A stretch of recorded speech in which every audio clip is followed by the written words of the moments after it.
good morning or afternoon or whatever. This is the second one of these. So right now, I hope if you saw the previous little episode I did, it was me working on inking a page of my little indie comic, and this one is going to be a continuation of that. So here's the page that happened after. I'm almost done with it. I've got to finish one panel, so that'll be the one that I'll ink while we're doing it, and I'll kind of explain what I'm doing. And then also, I have a little bit of news. So this will be kind of hopefully a quick one, and we'll talk a little bit about what's going on with the band.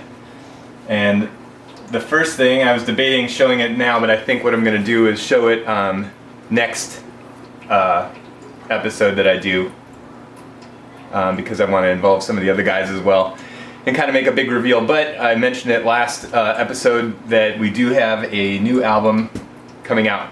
It should be done by the end of summer, and it's something that I sort of began to mention and then I lost track of what I was talking about. But I had mentioned that throughout the history of the band, most of the art, or almost all the art, has been done by me. A long time ago, we had a T-shirt that was done by what's his name? Uncle Pigors, and other than that, I don't think we've ever actually had anybody else do any artwork, except for this new album, which we were able to get the talents of an amazing artist from Argentina named Alejandro Mirabal, who I found out about.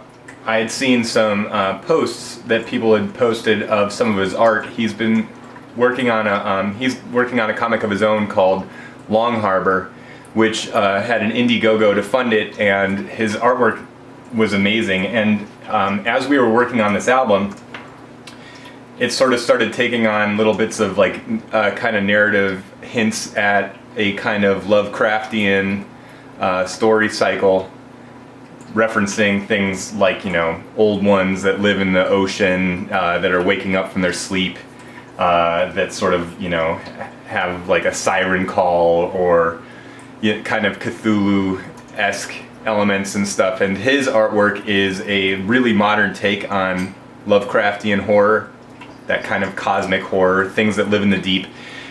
He did these amazing illustrations of like this zombie shark thing that had like guts hanging out of it, and that was the first thing that I saw that I immediately fell in love with his artwork. And I randomly, after looking at his stuff, and as the album progressed, as we were working on it and writing the lyrics and everything, and how it sort of started taking shape, I messaged him, just kind of not really expecting even a reply, but I asked if he would be willing to commission an album cover, and he said yeah. So he did, and it came out amazing. And we just this morning, I got the Gatefold LP jackets in the mail. I've got the bed of my truck right now is filled with like 7 or 8 boxes of these things. And I have one now. I kind of wanted to show you guys, but I think I'm going to hold off just a minute so we can do a bigger reveal once we announce the album, and like where you can probably pre-order it, and where it'll definitely be sold over our Bandcamp. So if you haven't been to our Bandcamp website, please give it a chance, or check it out. We still have our our last album, which was this right here. We still have copies of Hollow Voices of a Dead Generation, which was the re-release album that we did.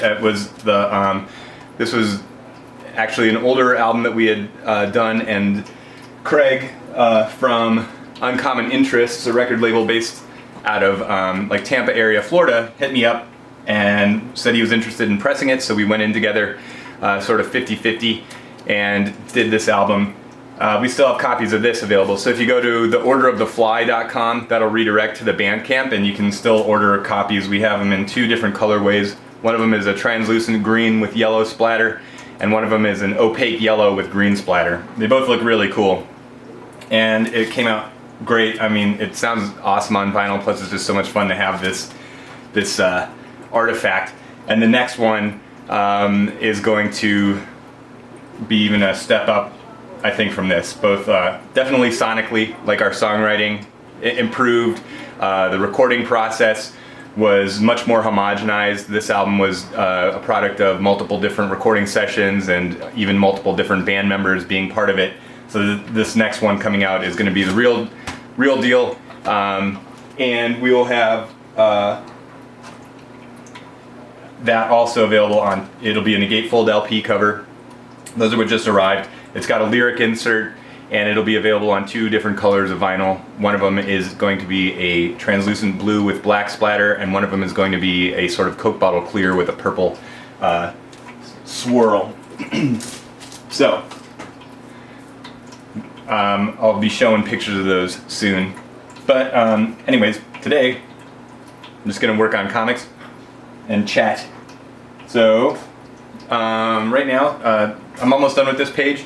There's a couple little things I need to do to finish up. So you see like masking tape on here. Sometimes what I do, and this is, it's just sort of like a little visual way to add a little bit of, oh, here's the finished page from the last episode.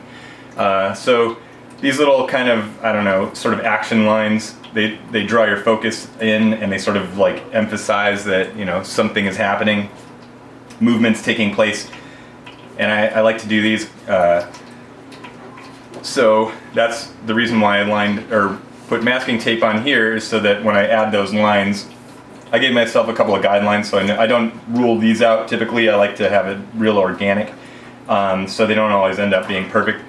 My cat is knocking crap off, because that's what he does, off the shelves. Yeah, so that's what the masking tape is for, and then I still have to, I haven't even begun this panel, so I'll start working on that. In the last episode too, I talked a lot about like sort of some of the materials that a lot of classic artists would use, like this, the brush, the Winsor Newton brush, and the Crow Quill dip pen, and my repeatographs and stuff, and that's kind of it. There are some really good, if you are interested in this stuff, so I'm, like I said, I'm kind of, you know, I'd say amateur, but there's an excellent YouTube channel. There's a couple of them, but the one that I watch a lot for tips and tricks and stuff is a guy named Richard Friend, who does he's an inker. He's an artist as well. His art is absolutely amazing, but for, you know, for DC and I think most primarily DC, but Marvel too, I guess. He inks comics, and so his process a lot of times is getting finished pencils by another artist, and then he embellishes and finishes it with ink. And so if you are interested in learning how to do this process, and you want somebody that is a real professional that really understands the craft and has been doing it professionally for, you know, decades, his channel is definitely one to check out. But if you just kind of want a basic overview of like some of the process stuff, you can watch me. So this is page 6. I've got the overall the whole page count for the issue is going to be 20 pages, and so this is I don't know, I guess like what, about a little less than a third of the way through. So whenever, if you are working with brushes, you want to make sure that you only dip about halfway in. Oh, let's see if it focuses. I don't know if it will, but you don't want to dip your brush all the way into the ink. I dip it about halfway in, because you want to keep the ink out of the ferrule, which is this metal part. And then, in order to keep it point sharp, sometimes I'll roll it a little bit just to get the excess ink off, and it makes all of the individual bristles from the brush come to a really nice point. I mean, it can get smaller than any pen or pencil could ever get. So to do these lines, and this is why I like using brushes, is that you get a great variation of of line width. If I did everything in pen, the pen dictates how wide the line will be or how narrow and how fine. So you can there are, you know, artists that can make that happen where they use like a you know, a straight pen like Micron that makes you know, fine art pens that a lot of people use, and they're able to do that. I've never been able to make those things give like any sort of like line variation. So it to me, the best way to do it is a brush. The more pressure you apply, the wider the stroke, and as you let up on pressure, the more narrow. And so you get, it's pleasing to the eye. It doesn't look so uniform as if it were all done with like, you know, a ballpoint pen or something like that. And you get a much, it makes it much more dynamic because you've got these variations in thick to thin. So you can do real fine detail, or you can do, you know, fill in real thick. So like for instance, this character, I feel like a lot of times in the foreground, to sort of emphasize it, I'll really bring out the thickness of the line. So I'll bring out his knee there to kind of make it more. So the further they are, the further the character is recessed in the space, I'll lighten up on the line weight. But the closer they are to like where the camera would be in a movie shot, the thicker I tend to do the lines. And I do them real thick because I'm not trying to do, you know, photorealistic art here. This is like very like, it's like intentionally expressive. There's artists, I think there's a big tendency in comics right now too to do this sort of photorealism. Artists like Stuart Immonen, who are some, I don't know, a lot of them now. That's like sort of it's a big trend, which, you know, looks amazing. But I think that you lose a lot of the sort of the dynamism and the movement.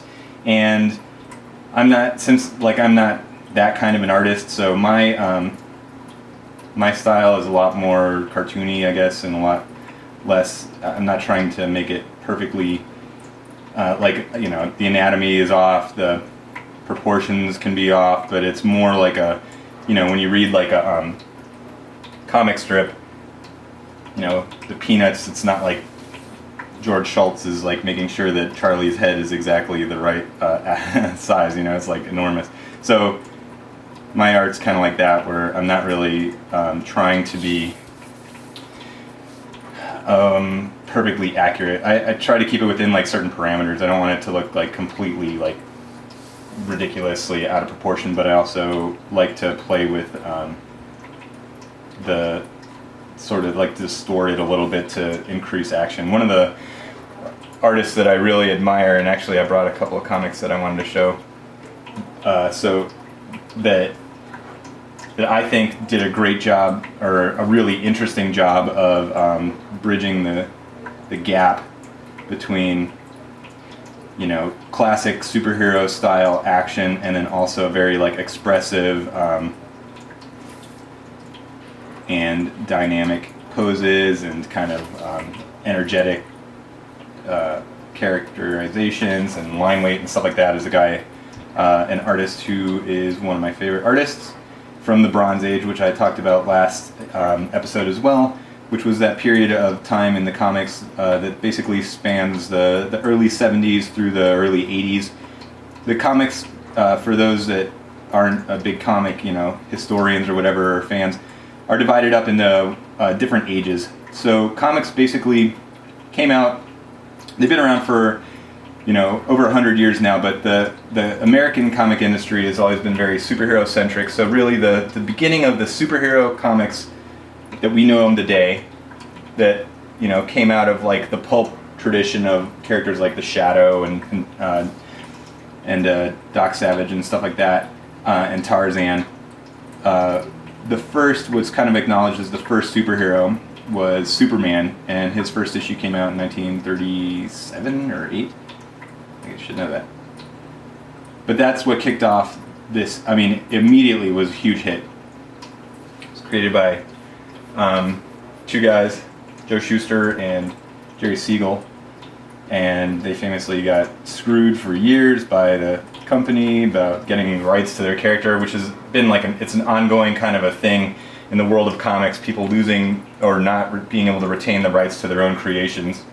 Carl Burgos, the guy that created the Human Torch. Oh, sorry, let me backtrack. So this kicked off what we call the Golden Age of comics.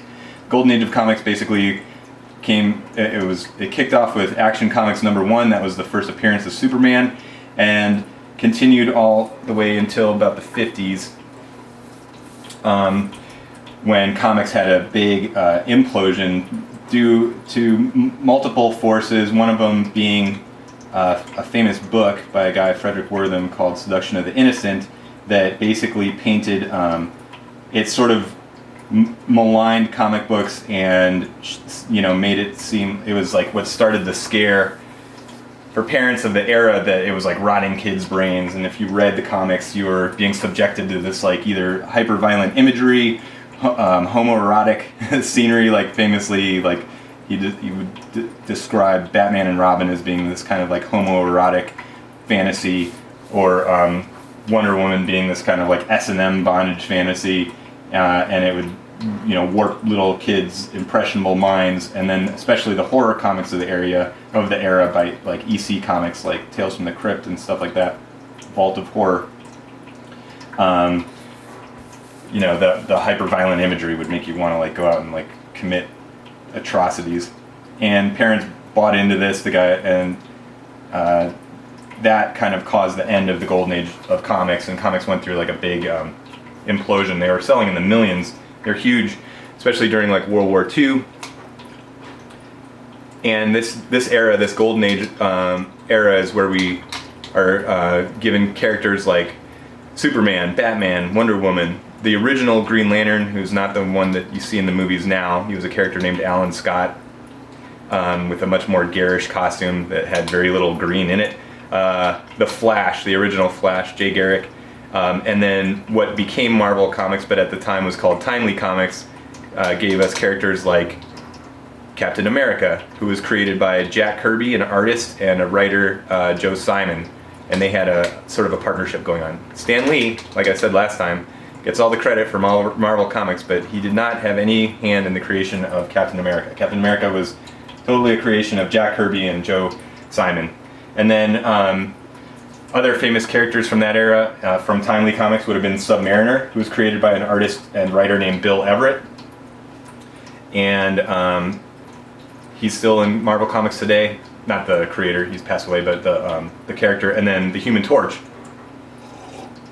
And the Human Torch originally was this, instead of a character from the Fantastic Four, he was a character that was an android that, for some reason, when his body was exposed to oxygen, it burst into flames, and then he found out he could control it, and he even had a little sidekick, like a Robin, who was named Toro, who was this kid that was like a part of a circus and was like a fire eater act, and then learned to have this same powers somehow as the Human Torch.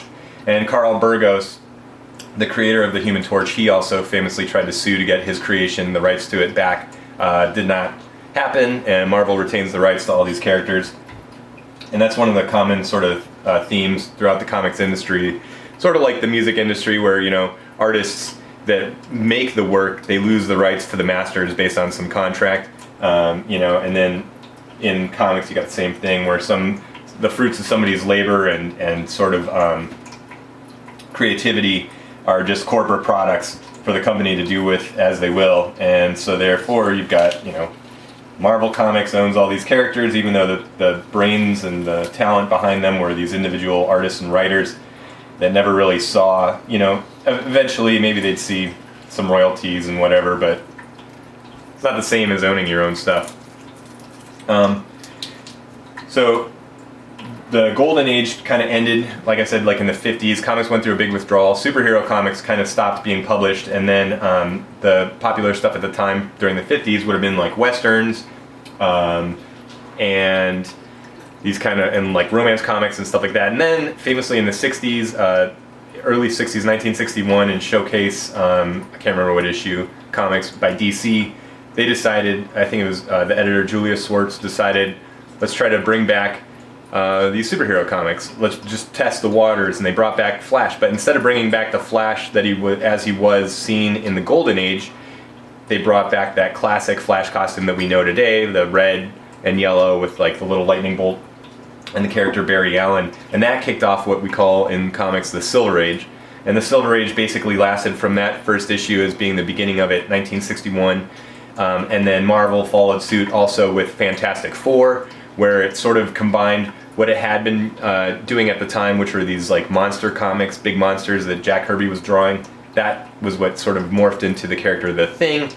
They brought back the Golden Age character, the Human Torch, but instead of the original, they made him a teenager who was like a little hot-headed kid, and then sort of took the powers of Plastic Man and gave that to Mr. Fantastic, and then the Invisible Girl is sort of self-explanatory. So Marvel and DC both jumped back into superheroes big time. They're a huge hit. So then from the time of the 60s through about the early 70s, you have what's called the Silver Age, and then begins what's called the Bronze Age, and that's that era that I really love. And one of the, I used to collect comics that I could find, usually in bad condition, because I could find them at garage sales and stuff as a kid, or friends would, bring them to school, and then I'd, I don't know, steal them or whatever. I remember I've got like an old issue of Ghost Rider from 1978, and an issue of Conan from around then, and a Weird War comics, and they were both, just some kid left them in his desk and I swooped them. But then later on I let him know, he didn't care. I wasn't that much of a horrible thief. So anyways, one of the artists from this era was an artist named Frank Robbins. He's like one of the primary ones that I really like fell in love with his style and would look for specifically books drawn by him. So it's not the stuff that he's not as refined, and he's very like rough. Like it's very impressionistic or expressionistic, and so, but the dynamism in his like storytelling is what I love. So he did some issues. So this is like Luke Cage, Power Man. This is from I think 1975-ish, 76. And so let me see if I can show it. It might be too dark. It's kind of too dark, kind of far away. But so his anatomy is kind of wacky, but it's very like stretched and expressive. Huge, thick brushwork. He often worked with an inker named Frank Springer. So Frank Robbins and Frank Springer, I've seen like a lot of their work that they did together, and it's kind of like bordering on like ridiculously cartoony. I don't know if you can. Is this close? Can I bring it up? I don't know how out of focus it'll get, but it's something to look up. I'm sure if you just Google his name, he like a lot of people were not fans. I mean, the anatomy's off, but the action is like there, and it feels more animated and more like a comic, and almost like I think in today's comics and stuff, you'd see something like someone like Paul Pope. I definitely see a lot of like his art kind of being influenced by this really like, overly action-packed, kind of distorted anatomy. He did a run, and this is another big influence on my little project here, Morbius, the Living Vampire. So, like I said, Frederick Wortham came out with this book, The Seduction of the Innocent. Part of that was what gave rise to this little thing you see here in the corner, which is called the Comics Code Authority. And part of that was like comics decided in order to sort of keep publishing, they kind of self-regulated, sort of the way that the movie business did with the rating system. And they did that, and what they did is they came up with a set of guidelines that would have to be approved. So you couldn't show police or government in a negative light. You couldn't, people in authority had to be shown as being righteous. You couldn't have like corrupt cops or corrupt government officials. You also couldn't have supernatural horror, like you couldn't have vampires, you couldn't have zombies. But in the 70s, in the Bronze Age, they kind of started relaxing that, and Marvel found their way around it, trying to test the waters, and they brought back some of these characters. And one of them is this character, Morbius, who was not a vampire, not a supernatural vampire, he's a living vampire. So his vampirism comes through technological or scientific means. So he's like basically a vampire, but it's through like this, he was experimentally trying to cure some ailment that he had, and it turned him into this kind of a vampire. And Frank Robbins drew a lot of these issues. This one's also, I don't think is it inked by, this is not inked by Frank Springer. But let me see if I can, it's too dark. But worth looking up, and you can find these cheap. I mentioned last time when I was on doing this that I go to a website called mycomicshop.com for cheap back issues. And if you're like me and you're not like some super collector where I'm not getting these you know, graded or anything like that, and I just want reading copies to flip through and to kind of not feel so like, you know, worried about messing them up, you can buy the back issues usually pretty cheap. Like for $1.70 you can get a lot of these old issues, and that's how I'm sort of like filling in my old runs and stuff as a kid. The other series that Frank Robbins did that was my favorite out of all of these that I don't have any copies with, but it's called The Invaders, and that was a run from the 70s, also, you know, part of the Bronze Age, and it was sort of like Marvel took all this it was World War II era, so the setting was in World War II, and it was all of it Marvel's Golden Age characters. They sort of brought them back the way that DC had done it. They brought back the Justice Society, which was their Golden Age sort of Justice League. But they sort of decided to do this with like an alternate Earth. So the two timelines are kind of happening concurrently. It's a different dimension, which explained why there's a Flash in our timeline, but also a Golden Age Flash and a Green Lantern and a Golden Age Green Lantern. Marvel just set it in the World War II era, so the characters, there wasn't like a different dimension. It was just like set in the past. But you had Captain America, Human Torch, and Namor, and then a few other supporting characters as well. But most of the run was done by Frank Robbins.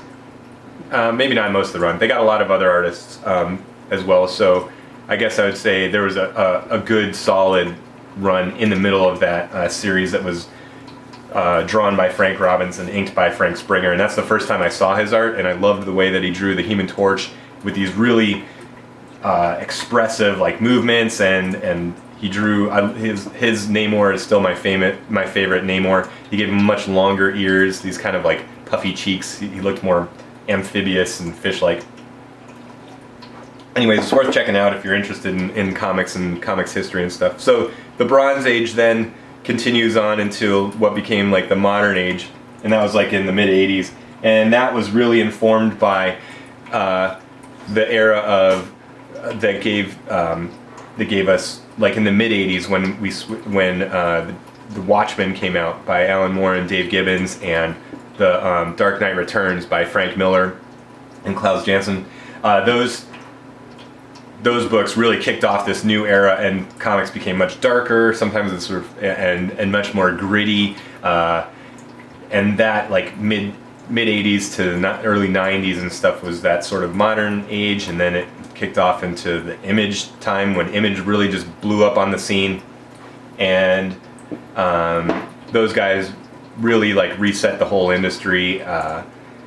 And that's kind of considered what's called like the Dark Age. I don't even know what we call it now, the Platinum Age or something like that. But contemporary comics are for a number of reasons, they're not as interesting to me, I don't think, as older comics, unless it's like something that's done by a specific artist or writer that I really love. But I don't, follow any specific series anymore. Like, I don't make sure I get every issue of Captain America, because I just don't really care about the direction that they took him in, or pretty much any character now, with the exception of maybe Grant Morrison is writing Green Lantern, which is fantastic.